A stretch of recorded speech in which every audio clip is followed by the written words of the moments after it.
Bonjour et bienvenue dans ce décryptage juridique. Quand de l'argent est confié pour une raison bien précise, disons pour payer une dette ou pour un mandat de gestion, et que cet argent disparaît ou sert subitement à toute autre chose, la situation exige une rigueur absolue. L'objectif aujourd'hui, c'est de poser un cadre clair et objectif pour comprendre, étape par étape, comment se construit une plainte pour abus de confiance. Au sommaire de cette analyse, on va d'abord se pencher sur la définition exacte et les conditions légales, puis on explorera cette fameuse notion de remise précaire. Ensuite, on passera en revue les preuves à rassembler, les différentes procédures, les règles de prescription, et pour finir, les pièges à éviter pour ne pas voir le dossier classé sans suite par le procureur. Allez, on attaque tout de suite avec notre première partie, la définition légale et les conditions requises. C'est véritablement le socle de tout le reste. Il faut d'abord regarder du côté de l'article 314-1 du Code pénal. Attention, l'abus de confiance, ce n'est pas un simple vol. La loi le définit très précisément comme le détournement de fonds, de valeurs ou d'un bien quelconque. Mais la subtilité, c'est que ces biens ont été remis et acceptés à charge de les rendre, de les représenter ou d'en faire un usage bien déterminé. En clair, l'infraction naît d'une trahison. On rompt une mission très claire qui avait été fixée au départ. Et pour bien comprendre l'enjeu, il suffit de regarder les sanctions. On parle de peine maximale allant jusqu'à 5 ans de prison et 375 000 € d'amende. C'est colossal. Ces chiffres montrent l'extrême gravité de l'acte et expliquent surtout pourquoi les tribunaux vont exiger une démonstration absolument parfaite. Concrètement, pour que la qualification juridique tienne la route devant un juge, il faut réunir 3 éléments. Et attention, ils sont cumulatifs. S'il en manque un seul, le dossier s'effondre. Premièrement, une remise volontaire et acceptée. Deuxièmement, un titre, c'est-à-dire une obligation juridique de rendre ou d'utiliser cet argent d'une façon spécifique. Et troisièmement, un détournement effectif qui cause un réel préjudice à la victime. Les 3 en même temps. Ce qui nous amène à notre deuxième point, la remise précaire. C'est la clé de voûte de toute cette infraction. Pour bien cerner cette notion de remise, le contraste entre 2 décisions récentes de la Cour de cassation est fascinant. D'un côté, la Chambre criminelle, dans son arrêt numéro 25-80.401 du 7 janvier 2026, valide complètement la remise précaire pour des fonds d'investisseurs versés en échange de parts sociales.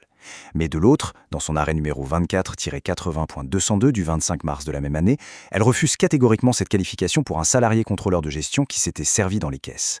Pourquoi une telle différence ? Parce que dans son cas, les fonds ne lui avaient jamais été remis au sens strict du terme.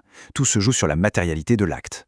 Et ce qui est particulièrement intéressant, c'est de voir comment le droit s'adapte aux biens immatériels. Dans un arrêt très important publié au bulletin le 25 juin 2025, le numéro 21-83-484, la Chambre criminelle a confirmé que des informations confidentielles, par exemple des données stratégiques transmises lors d'un audit des préacquisitions, peuvent tout à fait faire l'objet d'un abus de confiance si elles sont détournées de leur but initial. Une autre précision capitale sur cette remise, apportée par l'arrêt numéro 19-94 du 13 avril 2022, également publié au bulletin, il n'y a pas besoin d'un contrat écrit formel. C'est une idée reçue très courante. En réalité, un simple engagement informel, à partir du moment où il fixe très clairement l'usage déterminé des fonds, suffit amplement. On arrive à la troisième partie, les preuves et la délicate question du remboursement, ou comment bétonner un dossier avant même le dépôt de la plainte. Avant toute démarche judiciaire, il est impératif de rassembler ce qu'on pourrait appeler une triade de preuves. Étape 1, on trace la remise des fonds avec des éléments bancaires incontestables, un virement, un chèque, un reçu. Étape 2, on démontre l'usage convenu. Ça peut passer par des courriels, des SMS, des statuts d'entreprise ou un mandat écrit. Et enfin, étape 3, on prouve le détournement en lui-même. Très souvent, cela se matérialise par un refus formel de restituer l'argent après une mise en demeure ou via l'analyse pointue de relevés bancaires. Attention à un piège classique dans lequel beaucoup tombent. Une promesse de remboursement ne neutralise absolument pas l'infraction. Le délit est consommé à la seconde même où le détournement a lieu. Alors oui, le fait de proposer de rembourser plus tard pourra éventuellement influencer la sévérité de la peine prononcée par le juge, mais cela n'efface en rien la qualification juridique du crime. Le mal est fait. Ce qui nous mène logiquement à la 4e partie, consacrée aux options procédurales et à l'évaluation du préjudice financier. Sur le plan stratégique, plusieurs voies s'offrent aux victimes. Il y a la plainte simple, l'action civile directe ou la fameuse plainte avec constitution de partie civile, qui obéit à l'article 85 du Code de procédure pénale et implique un délai de réflexion de 3 mois. Il y a aussi un détail technique crucial concernant la règle de l'electa unavia. La Chambre criminelle, dans son arrêt numéro 18-81.460 du 30 janvier 2019, a précisé qu'une déclaration de créance n'est pas considérée comme une action civile au sens strict de l'article 5. Ce qui veut dire qu'on peut parfaitement cumuler cette déclaration avec le dépôt d'une plainte pénale parallèle. Concernant le chiffrage du préjudice, les juges sont intraitables. Le 11 juin 2025, avec l'arrêt numéro 24 84 474, la Cour a rappelé que pour un crédit bailleur, seule la valeur du bien est retenue, excluant de fait les loyers contractuels impayés.